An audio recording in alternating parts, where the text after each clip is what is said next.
எதனால இந்த தேர்தல் முக்கியமான தேர்தல் சொல்றீங்க? 3 மாடல்களுக்கு நடுவுல இந்த தேர்தல் நடக்குது. ஒன்னு திராவிட மாடல், இரண்டாவது நான் அடிமை மாடல், மூணாவது சினிமா மாடல். திராவிட மாடல், அடிமை model, cinema model. Double engine சர்க்கார்னு சொல்றாங்கல்ல இவங்க, பிஜேபியோ அதிமுக கூட்டணியோ, அது டபுள் இன்ஜின் இல்ல, நான் டப்பா சர்க்கார்னு சொல்றேன். விஜய் அவர்கள் வரக்கூடாதுன்னு சொல்லல. ஆனா இப்ப நான் கேட்கறது அவரோட ரசிகர்களுக்கு கொஞ்சம் பிரச்சனையா இருக்கலாம். நான் கேட்கறது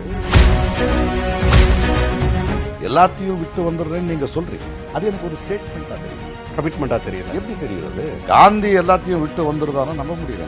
நீ உடனே நான் நெக்ஸ்ட் சிஎம் அதாவது நீயே அனௌன்ஸ் பண்ணி கொடுக்குறது இல்லையா, அது ஆணவமா. என் அளவுக்கு நீங்க சுந்தர் சியோ விஜயோ என் அளவுக்கு அரசியல் பேசுறீங்க. ஆமா, வாங்க வாங்க.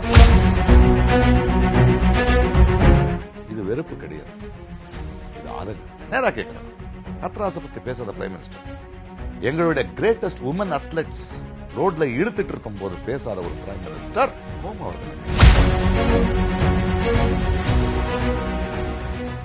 வணக்கம்.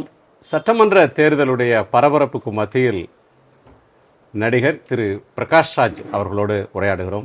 வணக்கம். வணக்கம். வணக்கம். முக்கியமான நாட்கள்ல தேர்தல் சந்தர்ப்பங்களை நாம பேசுறத ஒரு வழக்கமா வச்சிருக்கிறோம். கடமை கூட. கடமை. ஆமா, உங்க கடமையில் இறங்கிருக்கீங்கன்னு நினைக்கிறேன். ஆமா. வழக்கமா ஒரு கருத்தியல் ரீதியா ஒரு அணியை ஆதரிக்கிறது அல்லது ஒன்றை எதிர்ப்பது, இன்னாருக்கு ஓட்டு போடாதீங்கன்னு சொல்றது அப்படின்ற ஒரு ஸ்டாண்ட் எடுப்பீங்க.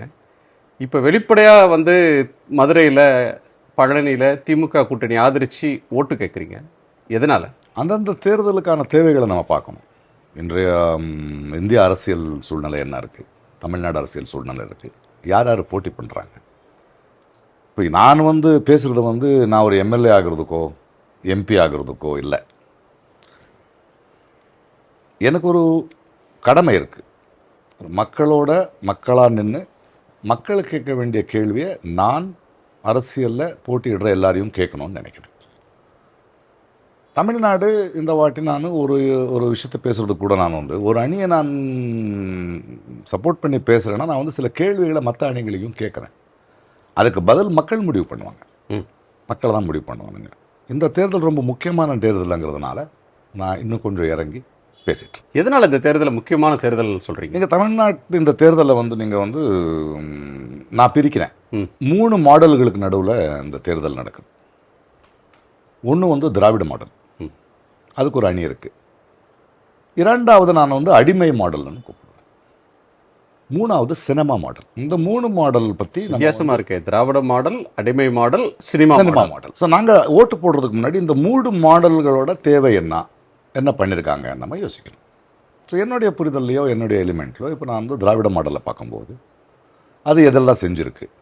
அது கல்வியை கொடுத்துருக்கு, மொழி மானத்தை காப்பாற்றிருக்கு, இனம் மானத்தை காப்பாற்றுறதுக்கு போராடுது, இந்தியாவிலேயே ஒரு மாநிலம்னா இப்படி இருக்கணுங்கிற ஒரு பெருமையை சேர்த்துருக்கு. அதை நீங்கள் இல்லைன்னு சொல்ல முடியாது. ரீசெண்டாக நீங்கள் நடந்த அந்த டீலிமிட்டேஷன் என்ன சொல்வீங்க, தொகுதி மறுவரை இதில் தமிழ்நாடு தான் எக்ஸாம்பிளாக நின்னது. இன்னைக்கு அங்கே பேசின குரல்கள் இருக்கட்டும், இந்த திமுகவில் இருந்து இவங்கலேருந்து நம்ம ஸ்டாலின் அவர்கள் இருக்கட்டும், எரிச்சார். அப்படி இந்த எதிர்ப்பு அப்படி சாமிச்சார். இன்னைக்கு அதை நிற்க வைக்கிற அளவுக்கு ஒரு வலுவான ஒரு திராவிட மாடல் தமிழ்நாட்டுக்கு எரிக்கிறது புதுசு இல்லை, ஆனால் இந்தியாவுக்கு புதுசாக இருந்தது. புதுசு இல்லை, புதுசு முதல்லேருந்து திராவிட மாடல் அதுதான் செஞ்சிருக்கு. எதை எதிர்க்கணும், எதை எதிர்க்கக்கூடாது, எதை தடுக்கணும், எதுக்கு விருது பேசணும்னு இருக்கு.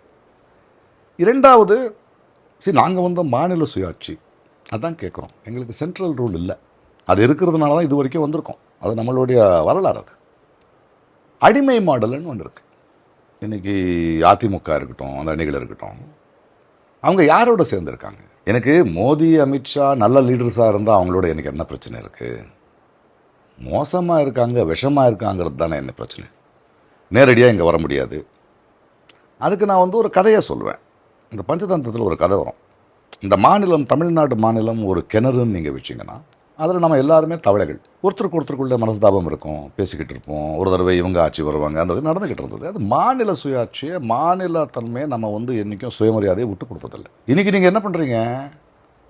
இல்லை நான் தான் ஆவேன், இல்லைப்பா நம்பிக்கை இல்லை, அந்த நம்பிக்கையை நீ எப்படியாவது சம்பாதிக்கணும் அப்படின்னு சொல்லி அதெல்லாம் முடியாது அப்படின்னு சொல்லி நம்ம பாதுகாப்புக்காக ஒரு வழி வச்சுருக்கோம், வெளியில் போகிறது உள்ளே வர்றது ஒரு ஓட்டை, இந்த தவளைகள் அது மூலமாக வெளியே போய் வெளியில் இருக்கிற ஒரு பாம்பை நீ வந்து எனக்கு கொஞ்சம் ஹெல்ப் பண்ணேன்னா நான் உள்ளே வர முடியாது, நான் கூட்டு போகிற வழி இருக்குது, நீ வந்து அவங்க எல்லாத்தையும் சாப்பிட்ரு, அதுக்கப்புறம் எனக்கு இங்கே ஆட்சி கொடுத்துடுன்னா அது சரின்னு உள்ளே வருது. உள்ளே வந்து இவனை பிடிக்கல இவன் மேலே ஈடி போடு அது போடுன்றது இந்த தவளைங்களுக்கு தெரியல. அதுக்கப்புறம் அது போகாது, அது எல்லாத்தையும் சாப்பிட்டு இதையும் சாப்பிட்டு இங்கே ஆளும். டபுள் இன்ஜின் சர்க்காருன்னு சொல்கிறாங்கல்ல இவங்க, பிஜேபியோ அதிமுக கூட்டணியோ, அது டபுள் இன்ஜின் இல்லை, நான் டப்பா சர்க்காருன்னு சொல்லுவேன். ஏன்னா இன்ஜின் டெல்லியில் இருக்கும், நீ டப்பா தான் இங்கே இருப்ப. உன்னை எப்படி நம்புறது? உன்னுடைய இந்த அணியை நான் எப்படி நம்புறது? கண்ணுக்கு முன்னாடி தெரியுதுல்ல, கண்ணுக்கு முன்னாடி தான் அவங்களுக்கு எடுத்துகிட்டு வர்றீங்க. இன்றைக்கி அவங்க நீ நல்லது செய்கிறேன்னு பிஜேபி நீ சலுகையவே முடியாது நீ, ஏன்னா அது உன் ரத்தத்தில் இல்லை, அது எனக்கு தெரியுது. அதுதான் என்னுடைய ஆதங்கம். நான் இங்கே அரசியல்வாதி இல்லை, ஒரு குடிமகன் என்னுடைய ஆதங்கம். இதுதான் அடிமை மாடல். அதாவது நம்ம மாநில உரிமைகளை, நம்ம சுயமரியாதையை நீ அங்கே போய் அடகு வைக்கிற. அவன் இந்த மாநிலத்துக்கு உரிமைகளை பறிக்கிற சட்டம் எடுத்துகிட்டு வந்தாலும் நீ அதுக்கு சப்போர்ட் பண்ணி நிற்கிற. அப்போ எந்த முகத்தை வச்சு, எந்த மூஞ்சியை வச்சு தமிழ்நாட்டு நலனை நீ கருதுற? மூணாவது புதுசாக இப்போ விஜய் வந்திருக்காரு, அது ஒரு சினிமா மாடல். விஜய் அவர்கள் வரக்கூடாதுன்னு நான் சொல்லலை, ஆனால் இப்போ நான் கேட்குறது அவரோட ரசிகர்களுக்கு கொஞ்சம் பிரச்சனையாக இருக்கலாம். நான் கேட்குறது, நீங்கள் நடிகர், நீங்கள் எத்தனை வருஷம் பயிற்சி பண்ணியிருந்தால் இந்த இடத்துக்கு வந்திருப்பீங்க. உங்களுக்கு இருக்கிற ஒரு செலவாக்கு, உங்களுக்கு இருக்கிற மக்கள் ரொம்ப பெருசாக இருக்குது. அதை ஏன் எப்படி பயன்படுத்திட்டு இருக்கீங்கன்னு நான் கேள்வி கேட்குறேன். கேள்வி கேட்கக்கூடாதுன்னு நீங்கள் சொல்ல முடியாது. என்னோடய நண்பன் தான், நானும் சினிமா நடிகன் தான், என்னையும் வில்லனா ஏற்றிருக்காங்க, என்னையும் செல்லம் பண்ணுறாங்க. நான் அதை எப்போவுமே அரசியலுக்கு நான் பயன்படுத்தவே இல்லை, இந்த பிரபல்யத்தை. ஆமாம், அது இல்லை, அது நீங்கள் யூஸ் பண்ணுறேன்னு நினைக்கிறீங்க பிரபல்யத்தை, அது நான் மிஸ்யூஸ் ஆங்குறேன். எப்படின்னா, நீங்கள் ஒரு டான்ஸ் ஆடுறீங்கன்னா எத்தனை வருஷம் பயிற்சி பண்ணியிருக்கலாம். நீங்கள் நடிகர், நீ முதல் படம் ரெண்டாவது படம் இருக்கிற விஜய் அவர்களுக்கும் இப்போ இருக்கிற சூப்பர் ஸ்டார் விஜய் அவர்களுக்கும் வேறு. அது 25 ஆண்டு காலம் நீங்கள் தொடர்ந்து நடிப்பை கற்றுக்கிட்டு, குதிரை ஓட்டுறதை கற்றுக்கிட்டு, சண்டை கற்றுக்கிட்டு வர்றீங்க. அதை வச்சுக்கிட்டு திடீர்னு சிஎம் ஆகிடுவீங்களா நீங்கள்? எனக்கு நம்பிக்கை, நான் கேட்டுட்டு இருக்கிறது, எனக்கு என்ன நம்பிக்கை கொடுப்பீங்க நீங்கள் இந்த சினிமா மாடலில்? நீங்கள் வந்து இந்த 10 வருஷமாக ஒரு தூத்துக்குடி இருக்கட்டும், இன்னொன்று நடக்கும்போது, ஒரு மொழிக்கு ஏதாவது பிரச்சனை வந்துட்டு இருக்கும்போது, நம்மளுடைய சுயநல மாநிலத்துக்கு பிரச்சனை பேசியிருக்கீங்களா? எல்லாத்தையும் விட்டு வந்துடுறேன்னு நீங்கள் சொல்கிறீங்க, அது எனக்கு ஒரு ஸ்டேட்மெண்ட்டாக தெரியுது, கமிட்மெண்ட்டாக தெரியல. எப்படி தெரியுது அது? இப்போ காந்தி எல்லாத்தையும் விட்டு வந்துருதானோ நம்ப முடியுது என்னால். அந்த எல்லாத்தையும் விட்டு வந்தார், கஷ்டப்பட்டார், அடிப்பட்டார், நிட்டார், வரலாறு இன்றைக்கும் அது பாதிக்குது. இப்படி எத்தனையோ தலைவர்கள் எல்லாத்தையும் விட்டு அடிப்பட்டு ஜெயிலுக்கு போய் நின்று எதிர்கட்சியாக இருந்து போராடி வந்ததுனால தான் இந்த நாடு இவ்வளோ வளர்ந்துருக்கு.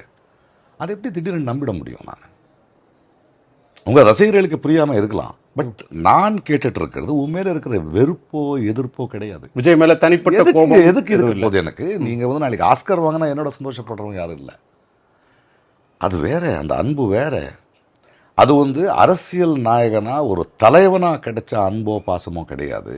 அது ஒரு பொழுதுபோக்கான ஒரு துறையில் நீ வந்து நடிகனாக இருக்கும்போது, அது மக்கள் கூட சும்மா ஏதோ எல்லாத்தையும் நீ தியாகம் பண்ணதுனால இல்லை. அவன் காசு கொடுத்து லைனில் நின்று கட் அவுட்டை வச்சு ராப்பகலாக லைனில் நின்று ரசிகர் மன்றத்தை கூட்டி அப்பா அம்மாவையும் பேசாமல் அப்படி வந்த அன்பு பாசம் இல்லையா? அதை நீ வந்து பயன்படுத்திட்டு இருக்கும்போது எனக்கு நம்பிக்கை எப்படி கொடுப்பேன்? நீ வந்து உடனே நான் நெக்ஸ்ட் சிஎம், அதாவது நீயே அனௌன்ஸ் பண்ணிக்கிறது இருக்கு இல்லையா, அது ஆணவமாக தெரியுது எனக்கு.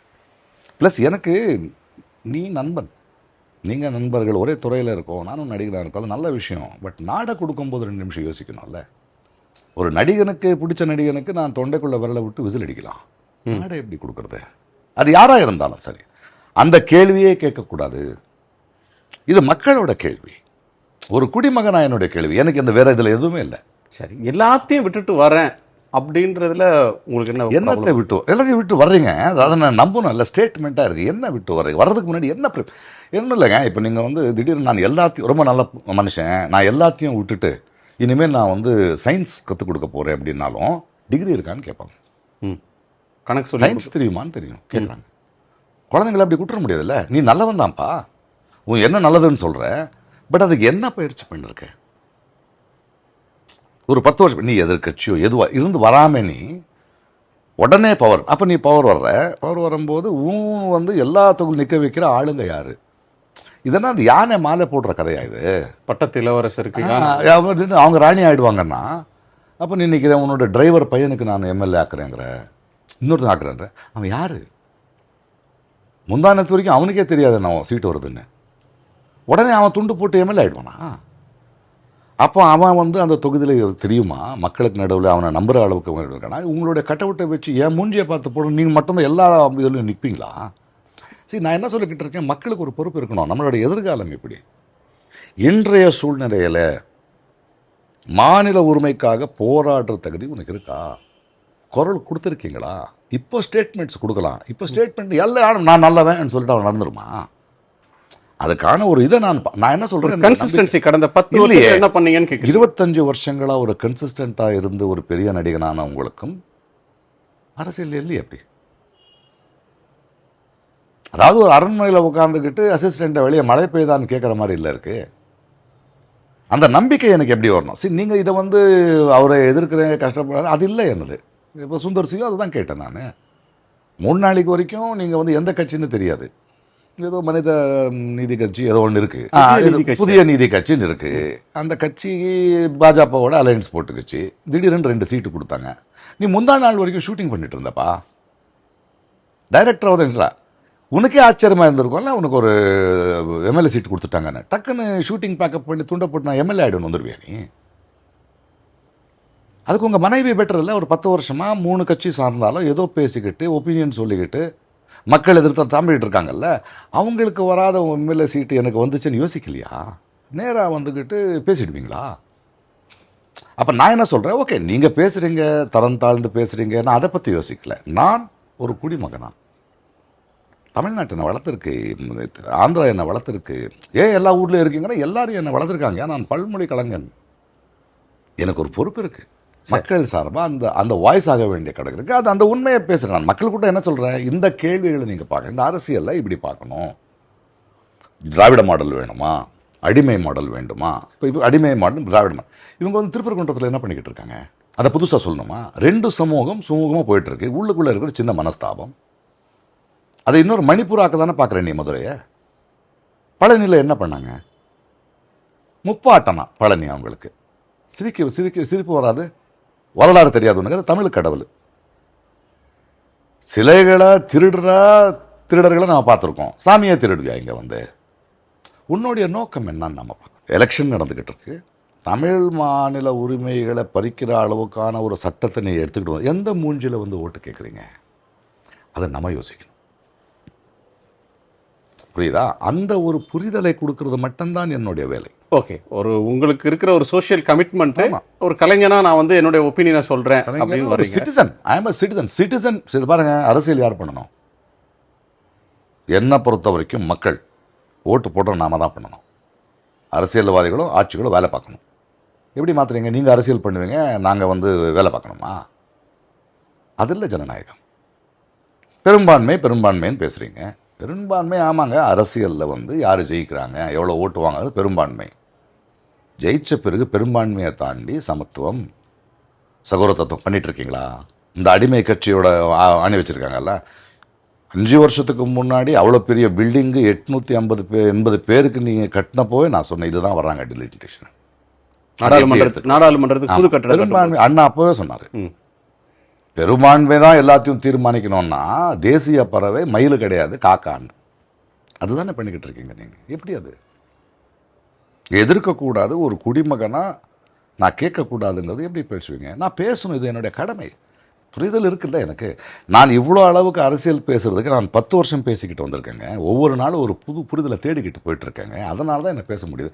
என் அளவுக்கு நீங்கள் சுந்தர் சியோ விஜயோ என் அளவுக்கு அரசியல் பேசியிருப்பீங்களா?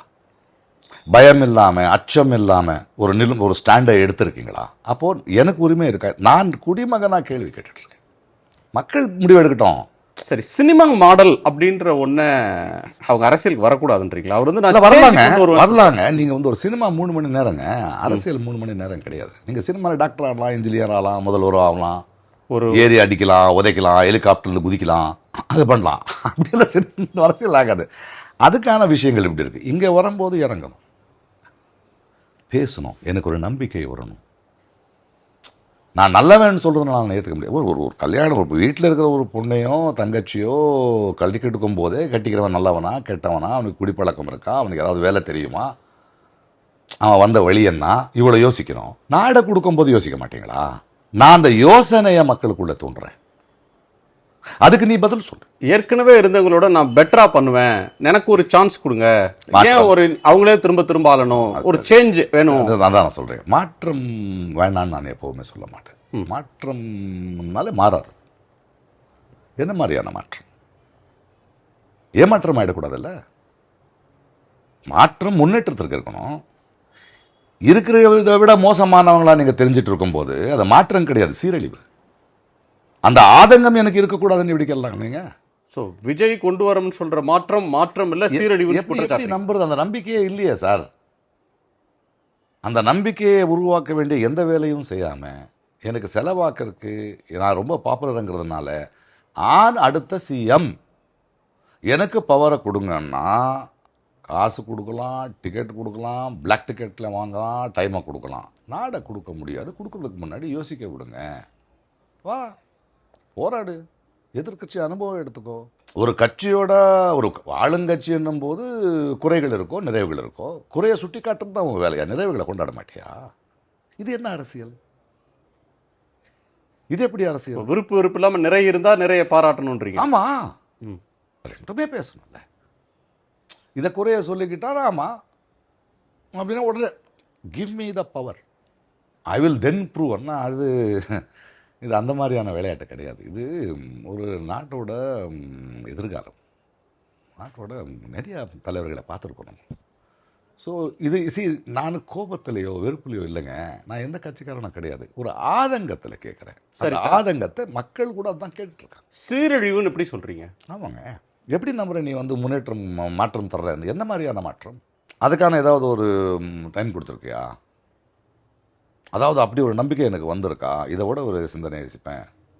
ஒரு டிபேட் வச்சிருக்கலாம். இப்போ ஃபார் எக்ஸாம்பிள் இப்போவே ஒரு ஏதோ எப்படியோ தோற்று போச்சு அந்த பில்லு, வாங்க அதை பற்றி எவ்வளோ தெரியும் பேசலாம். விஜய்க்கு சவால். ஆமாம், வாங்க வாங்க. நான் மக்களாக என்ன சொல்கிறேன் வரேன்னா, நம்ம பிடிஆர் மாதிரியோ இல்லை ஸ்டாலின் சார் மாதிரியோ இன்னொருத்தரையோ கனிமொழி மாதிரியோ யாரோ ஒருத்தர் நிற்க வைப்போம். உங்கள் சைட்லேருந்து நீ ஒரு 4-5 பேர் வாங்க, நம்ம டிசைட் பண்ணுவோம் விஷயங்களை பற்றி எவ்வளோ புரிதல் இருக்குது உனக்கு, விவசாயங்களை பிரச்சனை பற்றி என்ன இருக்குது, ஒரு ஃபினான்ஷியல் இதை பற்றி என்ன இருக்குது, மாவட்டங்கள் எப்படி நடத்தணும், what is the gram Swaraj, funds எப்படி அலோகேட் பண்ணுவீங்க. சரி, இட் இஸ் ரூலிங் கண்ட்ரி. என்னுடைய காசு, என்னுடைய டாக்ஸு. இதை பற்றி ஒருத்தராவது அவரை தவிர மேடையில் எனக்கு நம்பிக்கை வர்ற இன்னொருத்தர் தெரியுறாரா? இவன் எக்ரிகல்ச்சரல் மினிஸ்டர் ஆக முடியும் இருக்கான், இவன் ஒரு ஹோம் மினிஸ்டர் ஆகலாம், இவன் எஜுகேஷன் மினிஸ்டர். ரொம்ப ப்ராமிசிங்காக இருக்கிறாரு. பார்த்தா ஒரு அப்படி தெரியுதான்னு நான் கேட்குறேன். நான் கேள்வி கேட்குறேன். அப்படி ஒருத்தரையாவது யான் நான் நான் நான் நான் நான் அப்படி இல்லை. அது இதே இந்த தேர்தல் நீங்கள் புரிஞ்சுக்க வேண்டியது, இது ஏதோ அதிமுகக்கோ திமுகக்கோ நடக்கிற தேர்தலோ இல்லை விஜய் சொல்கிற மாதிரி டிவிகேக்கோ டிஎம்கேக்கோ இதெல்லாம் ஸ்டேட்மெண்ட்டு. குடிமகனாக நான் பார்க்குறது இது ஒற்றுமைக்கும் பிரிவினைக்கும் நடக்கிற தேர்தல். நமக்கு ஒற்றுமை வேணுமா, இந்த கன்ஃபியூஷன் வேணுமா? அவரை ஒற்றுமைக்கு எதிரானவராக பார்க்குறீங்களா விஜய்? ஒற்றுமைக்கு வேணும்னு எப்படி எடுத்துட்டு வருவேன்? எல்லா விஷயங்களை பற்றி எப்படி பேசுகிறேன்? இந்த கேள்விக்கு முதல்ல பதில் சொல்லுங்க. அது எனக்கு கேள்வி கேட்குறீங்க, ஓட்டு போடுங்க. அப்போ நீங்க என்ன சொல்றீங்க? நான் இந்த கேள்வியை கேட்டுட்டேன். நீங்க இல்லை விஜய் இப்படி எல்லாம் பண்ணியிருக்காங்க, நீங்க சொல்லுங்களேன். எனக்கு வெறுப்பெல்லாம் ஒன்றும் இல்லை. 20 வருஷமா இருக்காங்க இதே சினிமாவில், 25 வருஷமா நானும் பார்த்துருக்கேங்க. எனக்கு 20-25 வருஷத்துல எனக்கு வெறுப்பெல்லாம் ஒன்றும் இல்லைங்க. இந்த பவன் கல்யாணம் பார்த்துருக்கேன். என்னைக்குமே என்னுடைய அரசியல் பேசணும்னு இல்லை, அப்படி ஒரு செயல்களும் தெரியல எனக்கு. இப்போ சினிமா செட்லலாம் நாட்டுக்கு நான் சிஎம் ஆக போகிறேன், அரசியலுக்கு நல்லது செய்ய போகிறேன், அரசியலில் மக்கள் பிரச்சனையை நான் எப்படி எடுத்துகிட்டு போக போகிறேன், இந்த கவர்மெண்ட் இதை மக்கள் பிரச்சனைன்னா அது அரசியலுக்கு தான் செய்யணுமா? இப்போ வாங்க, பரவாயில்ல. இதுக்கு முன்னாடி அரசியலுக்கு வராமல் செஞ்சுருக்கலாம்ல, என்ன செஞ்சுருக்கீங்க? மக்கள் பிரச்சனைனா ஒரு 10 கல்யாணம் பண்ணி கொடுக்குறது, ஒரு ஸ்கூலுக்கு ஃபண்டு கொடுக்குறது இல்லை, நிற்கிறது, உரிமைகளுக்கு போராடுறது.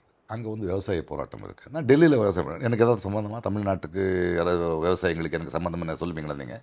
நான் போய் உட்காந்தாங்க 100 நாள் உட்காந்துருந்தேன். அவங்களோட ஒருத்தனாக உட்காந்தேன் நான். பெங்களூரில் இதே ஸ்டேட் கவர்மெண்ட்டு பாஜக கிடையாது, காங்கிரஸ். அவங்க ஒரு ஊழல் பண்ணிட்டு இருக்கும்போது நான் எதிர்த்து நின்று பேசினேன். அதில் எனக்கு என்ன இருக்கு? அப்படி ஏதாவது சரி, வெளிப்படையா நீங்க வந்து முன்பெல்லாம் பிஜேபியை தோக்கடிங்க அப்படின்ற ஒரு லைன்ல நின்றுட்டு பேசுவீங்க. இப்ப வெளிப்படையா திமுக ஓட்டு போடுங்கன்னு சொல்றீங்க. அந்த அளவுக்கு என்ன ஹோப் டிஎம்கே? ஏன்னா டிஎம்கே எனக்கு வந்து ஒரு பாதுகாப்பு கொடுக்கும்.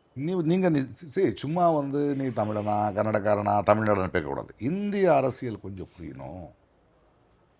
இன்றைய இந்திய அரசியல் சூழ்நிலையில் ஒரு ஹிந்தியை திணிக்கி, ஒரு தர்மத்தை திணிக்கி, ஒன் இந்தியா ஒன் எலெக்ஷன் சொல்லிட்டு அடிச்சுக்கிட்டு வந்துட்டுறவங்கள எப்படி எதிர்க்கணும், எப்படி தடுக்கணுங்கிறதுக்கு மாடல் திமுகவாக இருக்கு. இன்றைக்கி நீங்கள் சட்டமன்றத்தில் பாருங்கள், இந்த பார்லிமெண்ட்டில் பாருங்கள், டிலிமிட்டேஷன் பில்லில் பேசுகிறவங்க யார்?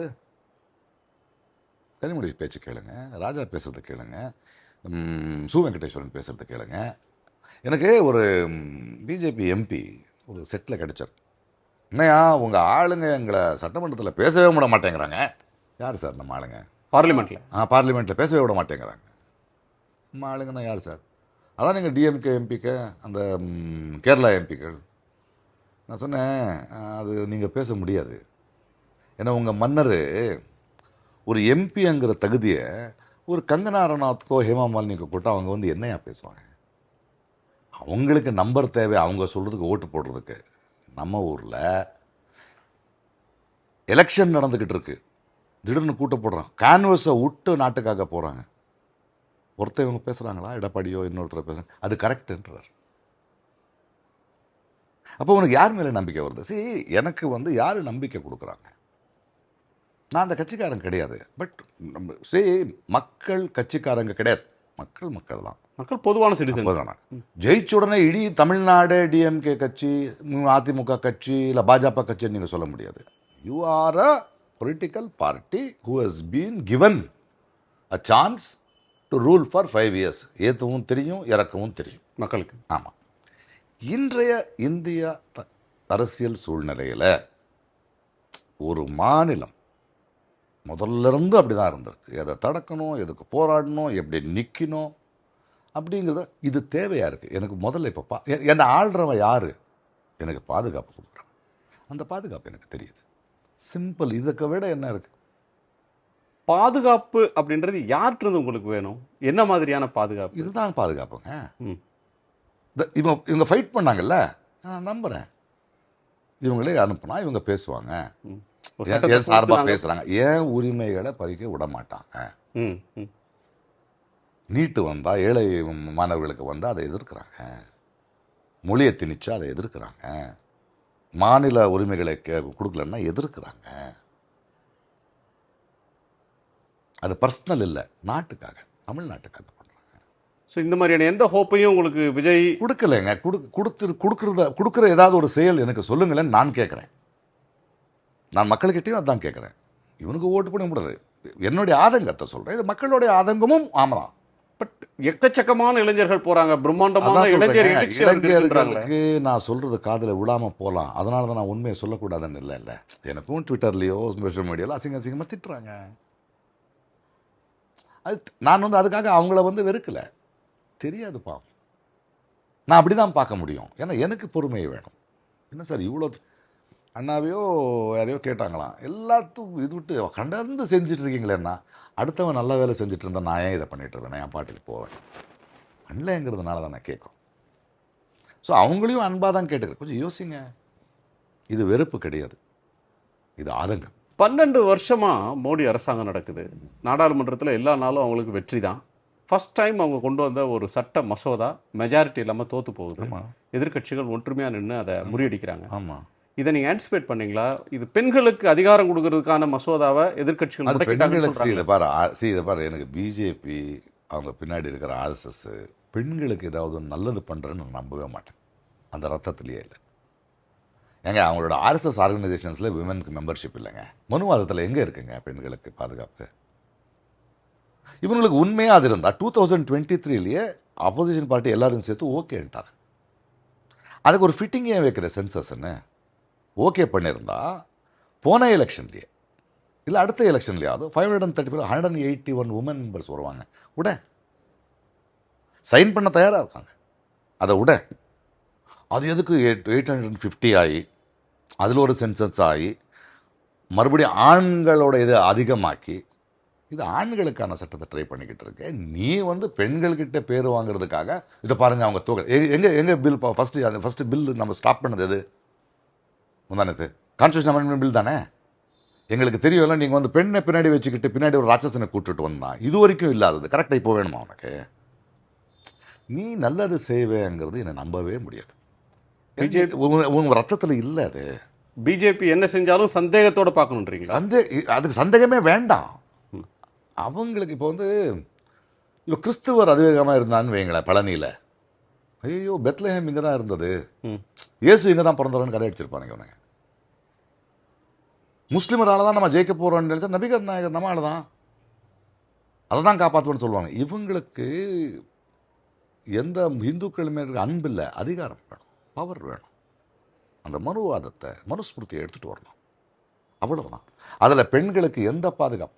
மணிப்பூருக்கு ரேப் ஆகிட்டு இருந்த போகாத ஒரு பிரைம் மினிஸ்டர், ஹத்ராஸை பற்றி பேசாத ஒரு பிரைம் மினிஸ்டர், நேராக கேட்குறேன் நான், ஹத்ராஸை பற்றி பேசாத பிரைம் மினிஸ்டர், எங்களுடைய கிரேட்டஸ்ட் உமன் அத்லெட்ஸ் ரோட்டில் இழுத்துட்டு இருக்கும்போது பேசாத ஒரு பிரைம் மினிஸ்டர், அந்த கட்சி கோபம் வருது, எனக்கு ஆதங்கமாக இருக்குது. எந்த கட்சி மகளிர்களுக்கு ஏதாவது பண்ணுறோன்னு நம்புறீங்களா நீங்கள்? எப்படி நம்ப முடியும்?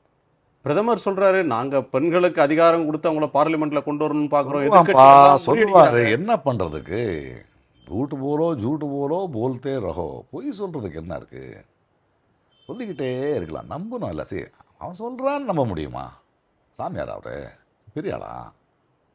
Is just a prime minister. Is one of the MPs of this country. 5 வருஷம் நம்ம தான். அவன் காரு ஸ்கூட்ரு மக்கள் எல்லாமே நம்ம கொடுத்தது தான், நம்ம செலவு.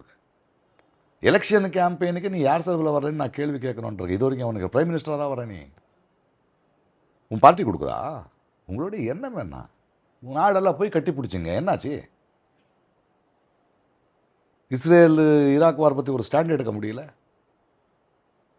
அவன் சொன்னான்னு ரஷ்யா ஆயில் வேண்டாங்கிற, அவன் சொன்னான் 30 நாளைக்கு வாங்குற. இத்தனை பேரை கட்டி பிடிச்சிங்களே நாடெல்லாம் சுற்றிட்டு. நேபாளோட சண்டை, பங்களாதேஷோட சண்டை, பாகிஸ்தானோட சண்டை, சைனாவோட சண்டை. ஒரு நல்ல நண்பன் இருக்கான் பக்கத்தில்.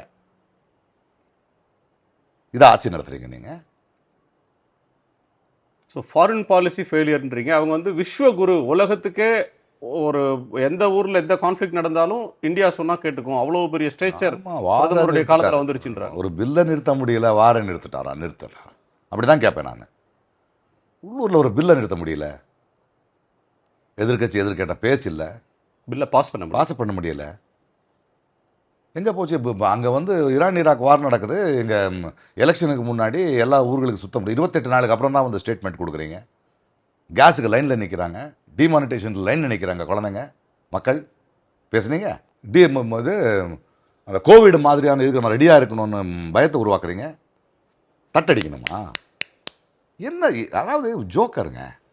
ஒரு ஒரு விவஸ்தை வேண்டாம். அது வேறு பாருங்க. 50 இன்னொரு 1 மணி நேரம் கொடுத்தா 50% சேர்க்கிறேன். அப்போ ஏன் சேர்க்கல?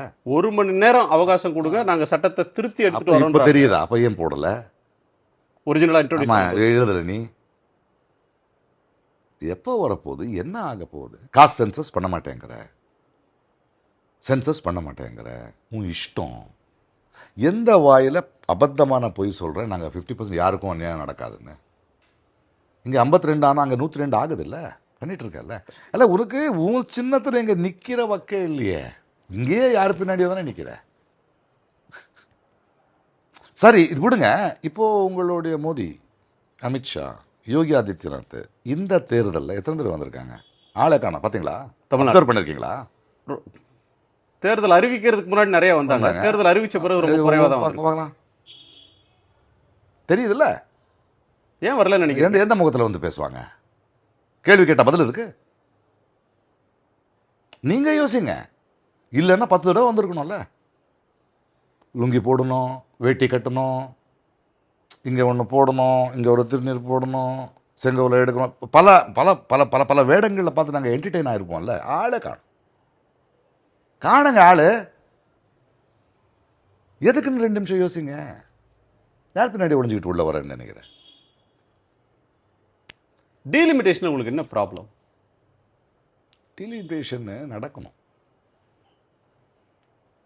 1970s ஏன் ஃப்ரீ எப்போவுமே பாஸ்ட் தெரியலன்னா ப்ரெசென்ட் புரியாது, ப்ரெசென்ட் புரியலன்னா ஃப்யூச்சர் புரியாது. 71 ஏன் ஃப்ரீஸ் பண்ணாங்க 25 இயர்ஸ்? நம்ம நாட்டில் சின்ன வயசில் இருக்கும்போது, நாங்கள் குழந்தைங்களாக இருக்கும்போது, அப்பத்துலேருந்தே 70s இருந்தே we have to bring family plan. China மாதிரி அதிகமாகிட்டு போகுது. நமக்கு இருக்கிற விஷயங்களை நம்ம பண்ண முடியாது, கல்வி கொடுக்க முடியாது, மருத்துவம் கொடுக்க முடியாது, ஆள முடியாது. ஸோ கண்ட்ரோல் வேணும் அப்படின்னு ஃபேமிலி பிளானிங்கு. பொண்ணு இதுக்கு பையன் 2 பசங்க இருந்தால் போதான், காண்டோம்ஸ் அப்போ தான் இன்ட்ரடியூஸ் பண்ணுறாங்க. இதெல்லாம் பண்ணால் ஒரு சவுத் இண்டியன் ஸ்டேட்ஸு, சின்ன மாநிலங்கள் அதை ஒரு வேலையாக எடுத்து வீட்டுக்கு போய் அதை பண்ணி கண்ட்ரோல் பண்ணுறாங்க. மற்ற இடத்துல பாப்புலேஷன் அதிகமாகுது. பாப்புலேஷனை வச்சு பண்ணுறோன்னா என்னுடைய குரல் என்ன ஆகும்? என்னோடய ரெப்ரசன்டேஷன் ஒன்று வேணும். என்னோட மாநில உரிமைக்கு நான் பேசணும்னா எனக்கு ஒரு மெஜாரிட்டியில் நான் இல்லவே இல்லைன்னா, உங்களுக்கும் 50% ஏற்றுறோம், அவங்க என்ன 50%? இந்த கதை அவர் A+B+2+² ஒரு கதை அடிப்பார்ல, ரேடார் தியரி, அந்த மாதிரி எல்லாம் கதையில் காதில் பூ வைக்காதீங்க. என்ன 50% அங்கே எவ்வளோ ஏற்றுறீங்க? மறுபடியும் அதே நம்ம அப்படி போகிறீங்களா? அப்படி மேலே மேலே. ஸோ அந்த கண்ட்ரோல் பண்ணோம். இந்திரா காந்தி அதை ஃப்ரீஸ் பண்ணாங்க. வாஜ்பாய் ஏன் ஃப்ரீஸ் பண்ணாங்க? வாஜ்பாய் தானே. அதே 543 அப்படியே இருக்கட்டும் முடியும் சொன்னார் அவர். இல்லை, இது அநியாயமாக இருக்குது, அப்படியெல்லாம் நம்ம பண்ண முடியாது, இதுக்கு வேறு ஏதோ யோசிக்கணும். டீலிமிட்டேஷன் வேணும். ஒரு தொகுதியில் ஒரு ரெப்ரசன்டேஷன் ஃபார் எவ்ரி சிட்டிசன் வேணுங்கிறதுனால ஒரு 10 லட்சம் 12 லட்சத்துக்கு ஒரு எம்பியாக இருந்தாங்க. ஜனத்தொகை அதிகமாக இருக்கும்போது அதுக்கு தகுந்த மாதிரி நம்ம வேணும், கரெக்டு. ஆனால் எப்படி? அது மாநில உரிமைகளை பறிக்குது. தமிழ்நாடு, சவுத் இந்தியா மட்டும் இல்லை, பஞ்சாப் போகுது, நார்த் ஈஸ்டர்ன் ஸ்டேட்ஸ் போகுது. நீங்கள் பீகார், யூபி அண்ட் மத்திய பிரதேஷ், இது 3 இருந்தால் போதும், என்ன வேணாலும் பண்ணுங்கள், சென்ட்ரலில் நம்ம தான் இருப்போங்கிற எண்ணம் இருக்குமே தவிர, ஐயையோ ஒரு நாடு இந்தியான்னு யோசிக்கும் போது இதை பண்ணால் இங்கேருந்து நமக்கு ரெப்ரசன்டேஷன் இல்லாமல் போகுது. அவங்க பேசுறது நம்ம மெஜாரிட்டியில் அடிச்சு 400 பாருன்னு சொல்லிட்டு இருந்தாங்க பார்த்த எலெக்ஷனு. இதுக்கு தான் அப்போவே மக்கள் 240 கொடுத்துட்டானுங்க. 240 கொடுக்காம இருந்திருந்தா இன்னைக்கு இல்லை, அது இந்த பில்லை பாஸ் பண்ணியிருப்பானுங்க. இன்னைக்கு கேட்கவே மாட்டாங்க, கூப்பிடவும் மாட்டாங்க. ஸோ இந்த டீலிமிட்டேஷன் போகிறதுங்கிறது உண்மையானும் போது டீலிமிட்டேஷன் வேணும். ஆனால் எப்படி? பாப்புலேஷன் பேஸ்டாக நடக்காது. ஒரு வீட்டில் 8 பேர் 10 பேர் இருக்காங்க, 2 பேர் நல்லா சம்பாதிக்கிறாங்க. நம்மளுடைய வாழ்க்கையில் எப்படின்னா 2 பேர் நல்லா சம்பாதிக்கிறவன் நீ பார்த்துக்கிறன்னு சொல்லணும். 8 பேர் நல்லா சம்பாதிக்காதவங்க நீ எப்படி இருக்கணும்னு 2 பேரை சொல்ல ஸ்டார்ட் பண்ணா எப்படி இருக்கும் உங்களுக்கு? உங்கள் வீட்லேயே அவன் கஷ்டப்பட்டு சம்பாதிச்சிருந்த பாவமா? அவன் இந்த குடும்பத்தை நடத்திட்டு இருக்கான், அதான் அவன் தப்பா? அவ்வளோ சிம்பிளாக நீங்கள் யோசிக்கணும். That is the problem with delimitation. இதை எப்பத்திலிருந்து சொல்லிக்கிட்டு இருக்கோம்? இது அவனுக்கு தெரியும், இந்த நியாயங்கள் தெரியும். இது தெரிஞ்சும் எப்படியாவது சொத்தணும்னு சொல்லி 400 பார் நாங்கள் வர்றோம்னு நம்பி இருக்கிற பார்லிமெண்ட் பில்டிங்கை கட் பண்ணி ஒரு 880 பேர் எம்பிக்களை உட்காரக்கூடிய ஒரு அறையை நீங்கள் ஸ்டார்ட் பண்ணி தமிழ்நாட்டிலேருந்து செங்கோல் எடுத்துகிட்டு போய் வைக்கும் போது நாங்கள் உட்காந்து பேசணும், இவன் இங்கே தான் வரான். தமிழ்நாட்டோட செங்கோல் சேர் யூபிக்கும் மத்திய பிரதேசத்துக்கும் சேர் அதிகமாக போட்டிருக்காங்க. ஆமாம். எப்படி? ஒரு நிறைவாக ஒரு கேள்வி கேட்குறேன்.